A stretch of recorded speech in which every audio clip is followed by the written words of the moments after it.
ፋኖ በቆቦ ግንባርና በአምባሰል ተራራዎች ወታደራዊ ድል ሲቀናው ያገዛዙ ጥምር ጦር በበኩሉ በአንድ ቤተክርስቲያን ላይ የመድፍ ድብደባ መፈጸሙ ተሰምቷል። ጦሩ በራያ ግንባር የፋኖ ይዞታዎችን በመንጠቅ የጦር ግንባሩን ለማስፋት ስድስተኛ ቀኑን በያዘው ዘመቻ ብቻ ከፍተኛ ሰብአዊ ኪሳራ ተመዝግቧል። የጮቢበር ቆቦ መስመር ተኩለሽ፣ ግዳን፣ ሙጃ፣ ዋጃና አላማጣ መስመሮችን ለመያዝ ለተከታታይ 5 ቀናት የተካሄደውን ከባድ ውጊያ ዝርዝር የግንባር መረጃ ይዘናል። በትግራይ የጦርነት ዳመናው ማካፋት ሊጀምር ነው። በመቀሌ ልዩ ወታደራዊ ትዕዛዝ መተላለፉን ተከትሎ ውጥረቱ ጨምሯል። በሌላ በኩል የህወሓት ማዕከላዊ ኮሚቴ ያወጣው መግለጫ የጦርነቱን አይቀሬነት ያመላከተ ሆኗል። ወታደራዊ ክንፉ ለፖለቲካ አመራሩ ድጋፉን ሰጥቷል። የጦርነት ስጋት ያጠላባቸው የትግራይ ወጣቶች ደግሞ በጦርነት ስጋት ሽሽት ላይ ናቸው። ከዚህ ጋር ተያይዞ ህወሓት ኬላ ዘግቷል። ዝርዝር ወታደራዊ መረጃውን ይዘናል። አብራችሁን ዝለቁ።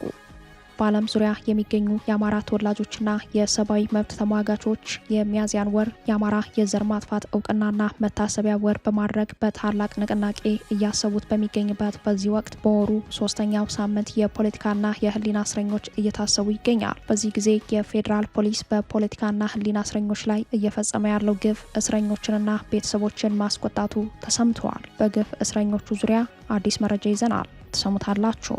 የኢራን አሜሪካ ድርድር ከሽፎ አዲስ የጦርነት ስጋት ተፈጥሯል። ኢራን በድርድር አልሳተፍም ስትል ትራምፕ በበኩላቸው ይህ የመጨረሻው ነው፣ ኢራንን አውድማለሁ ሲሉ ዝተዋል። ከዚህ ጋር ተያይዞ አሜሪካ ኢራን ላይ ተኩሳለች። ኢራን ደግሞ በአሜሪካ መርከቦች ላይ የድሮን ጥቃት ሰንዝራለች።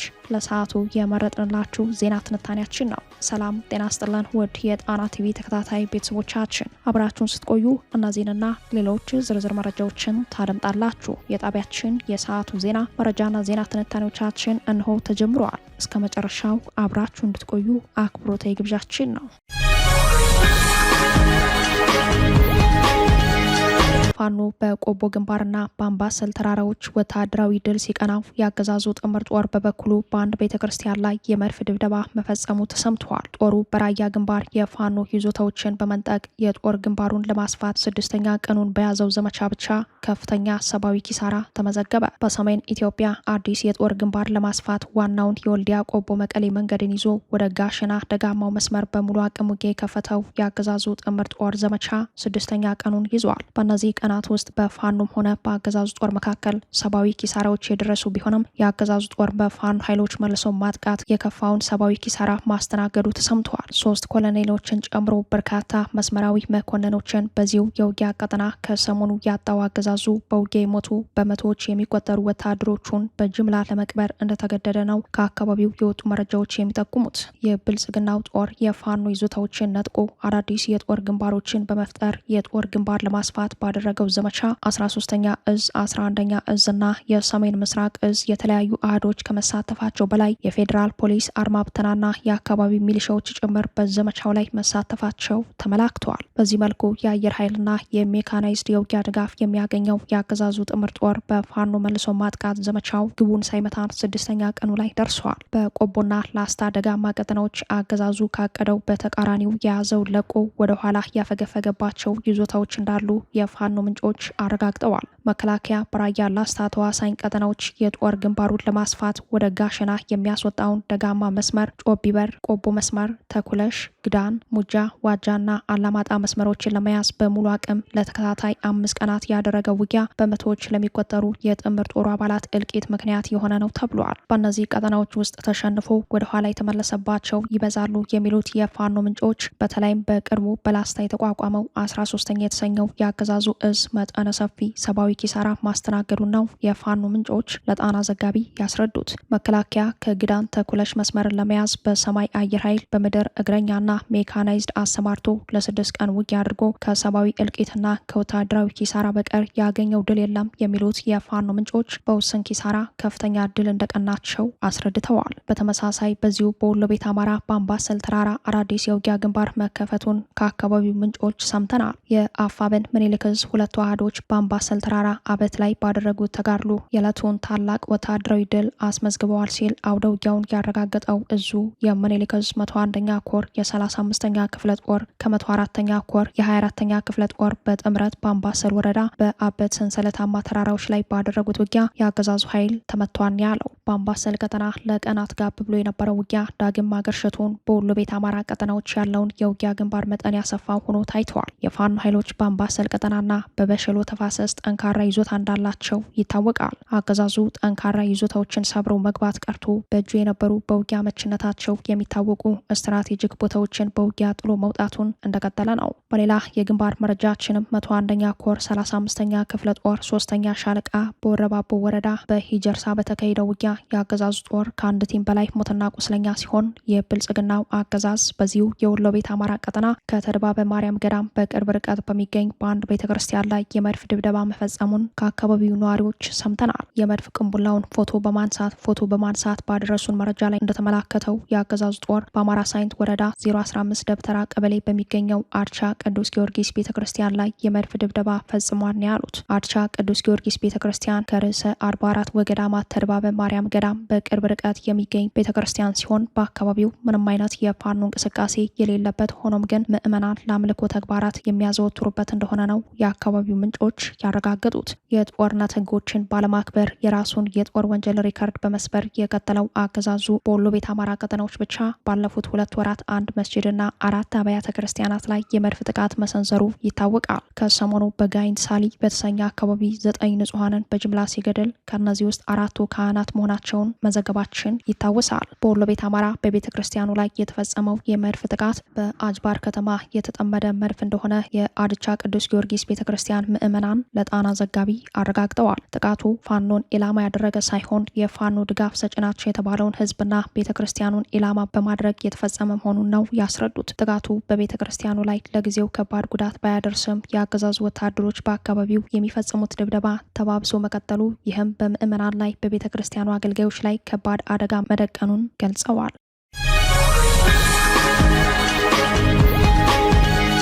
በመቀሌ ልዩ ወታደራዊ ትዕዛዝ መተላለፉን ተከትሎ ውጥረቱ ጨምሯል። በሌላ በኩል የህወሓት ማዕከላዊ ኮሚቴ ያወጣው መግለጫ የጦርነቱን አይቀሬነት ያመላከተ ሆኗል። ወታደራዊ ክንፉ ለፖለቲካ አመራሩ ድጋፍ ሰጥቷል። የጦርነት ስጋት ያጠላባቸው የትግራይ ወጣቶች ደግሞ በጦርነት ስጋት ሽሽት ላይ ናቸው። ከዚህ ጋር ተያይዞ ህወሓት ኬላ ዘግቷል። በአክሱም ከተማ ወሳኝ የተባለው የህወሓት ማዕከላዊ ኮሚቴ ስብሰባ መጠናቀቁን ተከትሎ ድርጅቱ ጦርነት አዋላጅ የተባለለት መግለጫ ወጥቷል። ህወሓት በጉዳዩ ላይ ባወጣው መግለጫ አንድ ዓላማ ያለው 3 ውሳኔ አሳልፈዋል። አንደኛ 2.8 ሚሊዮን ህዝብ የመረጠው የክልሉ ምክር ቤት እንዲመለስ፣ ይህም ማለት በጄኔራል ታደሰ ወረደ የሚመራው ጊዜያዊ አስተዳደር እንዲፈርስ የፖለቲካ ውሳኔ እንደተላለፈ ያመላክታል። ሁለተኛው ውሳኔ ጊዜያዊ አስተዳደሩ አካታች በሆነ መንገድ ይቋቋማል። ሶስተኛ ወታደራዊ ካውንስሉ የፖለቲካ ክንፍ ውሳኔ ድጋፉን ሰጥተዋል። ይህ ማለት የታደሰ ወረደን ጊዜያዊ አስተዳደር ለማፍረስ ጭምር እንደሆነ ፖለቲካዊ ትርጉም ተሰጥቶታል። ይህን መግለጫ የተመለከቱ የፖለቲካ ታዛቢዎች አይቀሬው ጦርነት ጊዜው እንደደረሰ ያመላከተ ሆኗል። በተለይም የመግለጫው ክፍል የጄኔራል ታደሰ ወረደን ሹመት አልቀበልም ማለቱ ይህ ውሳኔ የፕሪቶሪያውን ስምምነት ሙሉ በሙሉ የሚጥስ በመሆኑ ውሳኔው ጦርነትን ያዋልዳል የሚለው የስጋት ትንተና ጎልቶ በመታየት ላይ ነው። ይህንን ተከትሎ ባለፉት ሳምንት በትግራይ ተጀምሮ የነበረው የግዳጅ ወታደራዊ አፈሳ ተጠናክሮ እንደሚቀጥል ይጠበቃል ተብሏል። የትግራይ ጊዜያዊ አስተዳደር ፈርሶ በቀድሞው አስተዳደር እንዲተካ የተላለፈውን ውሳኔ ተከትሎ ለጄኔራል ታደሰ ወረደ 3 አማራጭ መሰጠቱን ጣቢያችን በትናንቱ ዘገባው መረጃውን ማድረሱ ይታወሳል። አማራጮቹ አንደኛው ጄኔራሉ ከህወሓት ጋር እንዲሰሩ፣ ሁለተኛ ስልጣናቸውን በሰላም አስረክበው በዚያው በትግራይ ከቤተሰባቸው ጋር ደህንነትና ንብረታቸው ተጠብቆ በሰላም እንዲኖሩ ሲሆን፣ ሶስተኛው ሁለቱንም አማራጭ ካልተቀበሉ በወታደራዊ እርምጃ መፈንቅለ ስልጣን ማድረግ የሚሉ ናቸው። ከወታደራዊ ትዕዛዙ ጋር ተያይዞ መቀሌ ዙሪያ የሚገኙ አርሚ 50 እና አርሚ 22 ኦሪየንቴሽን እንዲሰጣቸው ትዕዛዝ ተሰጥቷል። የጄኔራሉ የመጨረሻ ውሳኔ እስካሁን ባይታወቅም በመቀሌ ውጥረቶች ጨምረዋል የተባለው በዚህ መልክ በትግራይ ከታየው የጦርነት ደመና ጋር ተያይዞ ወጣቶች በአዲስ መልክ ወደ አዲስ አበባና ሌሎች የኢትዮጵያ ክፍሎች እየሸሹ ነው። በጉዳዩ ላይ ዘገባውን ያስነበበው ዋዜማ ሬዲዮ ህወሓት በክልሉ ዋና ዋና መውጫ በሮችና የፍተሻ ጣቢያዎች ላይ ወጣቶችን ለይቶ የማስቀረትና የመከልከል እርምጃ መውሰዱን አረጋግጧል። ይህ የህወሓት ኬላ መዘጋትና የጉዞ ክልከላ ውሳኔ የመጨረሻውን የጦርነት ዝግጅት በጉልህ ያመላከተ ነው ተብሏል። ህወሓት ኬላዎችን ዘግቶ ጥበቃውን ቢያጠናክርም ወጣቶቹ ጦርነትን ሽሽት አደገኛ መስመሮችን ጥሰው በቡድን ስደት ላይ መሆናቸውን መረጃዎች ያመላክታሉ።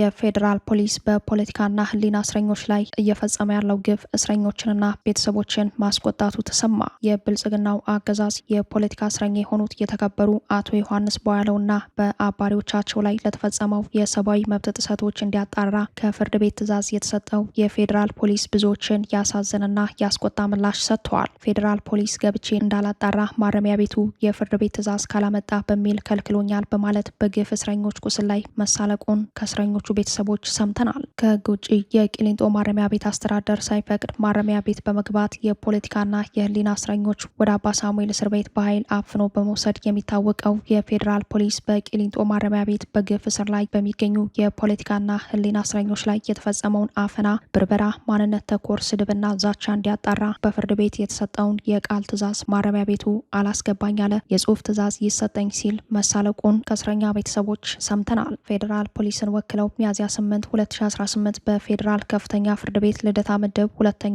የህገ መንግስትና የጸረ ሽብር ወንጀል ችሎት የተገኙት ረዳት ኢንስፔክተር አሳየ ዋለ የተባለ የስርዓቱ አገልጋይ ወደ ቂሊንጦ ገብቶ ለመመርመር የፍርድ ቤት ትዕዛዝ ተጠይቀናል ሲሉ በፖለቲካና ህሊና እስረኞች ላይ ተሳልቀዋል። ይህን አሳዛኝ ድራማ የተናገሩት ኢንስፔክተሩ የላካቸው ፌዴራል ፖሊስ ከሰኔ 2017 ጀምሮ የቂሊንጦ ማረሚያ ቤት ግቢን ተቆጣጥሮ ከህግ ውጭ አሁንም ድረስ የማረሚያ ቤቱን የጥበቃ ሚና በመሻማትና በመናቅ ጭምር በቡድን መሳሪያ እየታገዘ እስረኞችን እየጠበቀ እየፈተሸ እየበረበረ እያጀበና ጫናም እያደረሰ መሆኑን አንደበታቸው ባይናገር ልባቸው ያውቃል ሲሉ የእስረኛ ቤተሰቦች ቅሬታቸውን አቅርበዋል። አክለውም በዋስትና የሚፈቱና ነጻ የሚባሉ በተለይም በሽብር የተከሰሱ አማራዎችን በር ድረስ በመምጣት አፍኖ ሲወስድና ተጨማሪ ግፍና በደል ሲፈጽም ማረሚያ ቤቱን አስፈቅዶ የማያውቀው ፌዴራል ፖሊስ ዛሬ የፖለቲካና ህሊና እስረኛ ቤተሰቦቻችን ያቀረቡትን ክስና አቤቱታ እንዲያጣራ ሲጠየቅ ማረሚያ ቤቱ ገብቼ ምርመራ እንዳላደርግ ተከለከልኩኝ ሲል የግፍ ግፍ እየፈጸመ ይገኛል ሲሉ ሁኔታውን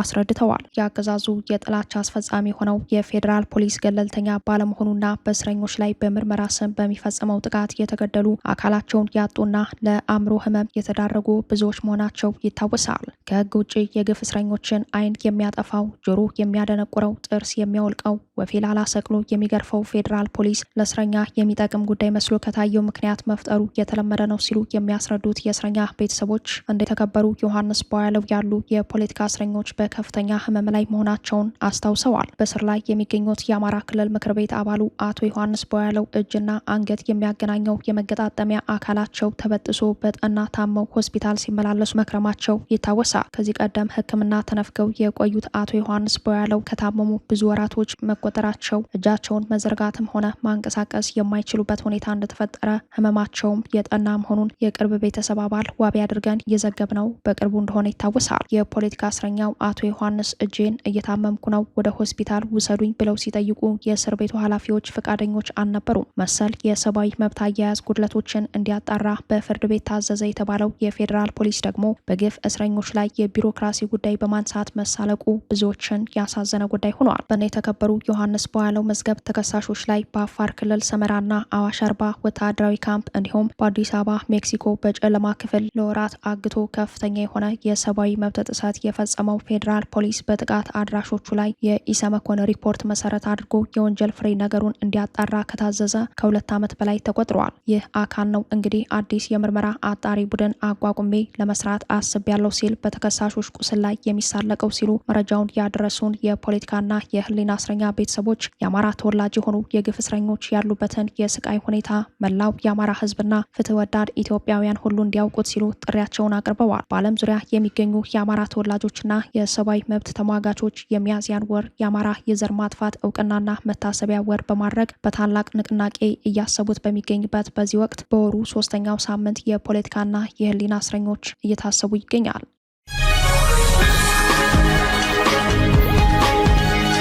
የግብጽ ጦር ወደ አፍሪካ ቀንድ ቀጠና ተጠግቷል። ይህም የግብጽ ኢትዮጵያን የመክበብ እንቅስቃሴ እየተጠናከረ መምጣቱን ያመላከተ ሆኗል። በግድቡ ዙሪያ የሱዳን ጦርን በመደገፍ ኢትዮጵያን በቀጠናው የማጥቃት ዘመቻ ላይ ያለችው ግብጽ በሶማሊያ በኩል ጦሯን ለማዝመት ትዕዛዝ መስጠቷ ተሰምተዋል። በአፍሪካ ቀንድ አደገኛው የጂኦ ፖለቲካ ውጥረት ወደ አዲስ የቀውስ ምዕራፍ በመሻገር ላይ ነው። ግብጽ ወደ ሶማሊያ ጦሯን ለማዝመት ትዕዛዝ መስጠቷ ተሰምቷል። የግብጽ የውጭ ጉዳይ ሚኒስተር ባድር አብደላቲ ሀገራቸው በቅርቡ ወደ ሶማሊያ ወታደሮቿን እንደምታሰማራ በይፋ ማስታወቃቸውን አረብ ወርልድ ኒውስ ዘግቧል።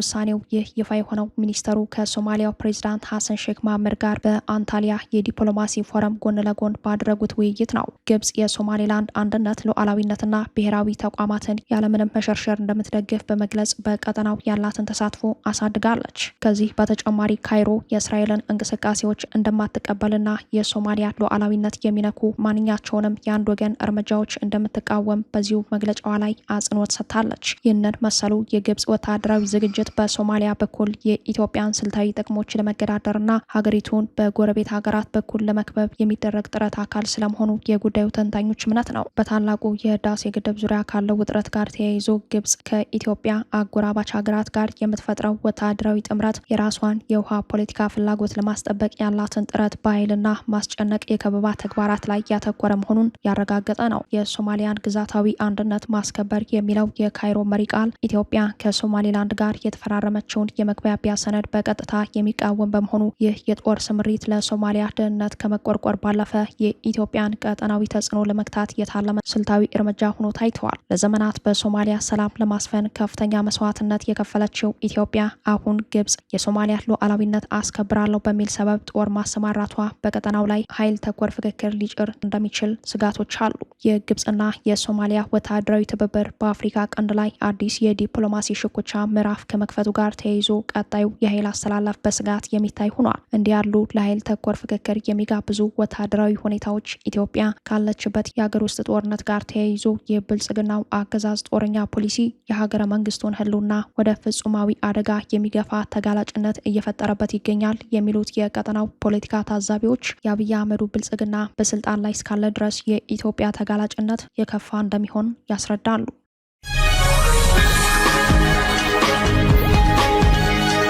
የኢራን አሜሪካ ድርድር ከሽፎ አዲስ የጦርነት ስጋት ተፈጥሯል። ኢራን በድርድር አልሳተፍም ስትል፣ ትራምፕ በበኩላቸው ይህ የመጨረሻው ነው፣ ኢራንን አውድማለሁ ሲሉ ዝተዋል። ከዚህ ጋር ተያይዞ አሜሪካ ኢራን ላይ ተኩሳለች።